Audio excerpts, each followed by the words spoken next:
Hasidim tell of a fine Yid who wanted to experience authentic Hasidism. He figured, what better time than a Pesach Seder? And what better place than the famous city of Kutsk? So he arranged to spend the Seder night with a prominent Chassid in Kutsk. As they entered his home after prayers, he shockingly hears the host tell his wife, "Okay, I'm ready for dinner." And that's how he began the Seder. The guest was shocked. This is how they referred to the majestic and holy Pesach Seder, as dinner? But he decided to keep his feelings for himself, and after the holiday he returned home confused. Time went by, and his thirst was not yet quenched.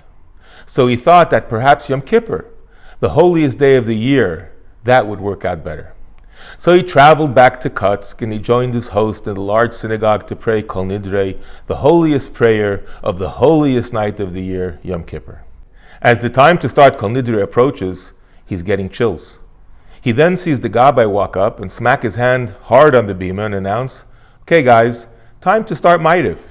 Begin the evening prayers." He couldn't control himself any longer. He turns to his host and he says, "I just don't understand you people. You refer to the sublime Seder as mere dinner? To the Holy of Holies, Kol Nidrei, like a regular Wednesday night Ma'ariv?" The host calmly turns to him and says, "No, it's you, my friend, who have it all wrong. We treat every single dinner as if it was the special sublime Seder meal. Every single evening prayer as if it were the holy Kol Nidrei." This week's Parsha, Chayei Sarah, opens up describing the life of Sarah Imenu, our mother Sarah. On the words, Shnei Chayei Sarah, these were the years of Sarah's life, Rashi famously comments, Kulam Shavim L'Taiva. They were all equally good. And the question is, really? They were all equally good? For 90 years, Sarah was barren. No children or eneklach to liven up the house. She lived as a wandering nomad, was twice kidnapped by licentious kings. She saw her maid, not her, give her husband the long-awaited son. And when finally being granted her lifelong wish, her beloved son Yitzchak, she learns that he came within a second of being killed. This is Kulam Shavim L'Taiva.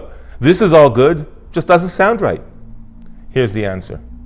David HaMelech, King David, says in Tehillim, Shivisi Hashem L'Negdi Samid, literally meaning, I always set God before me.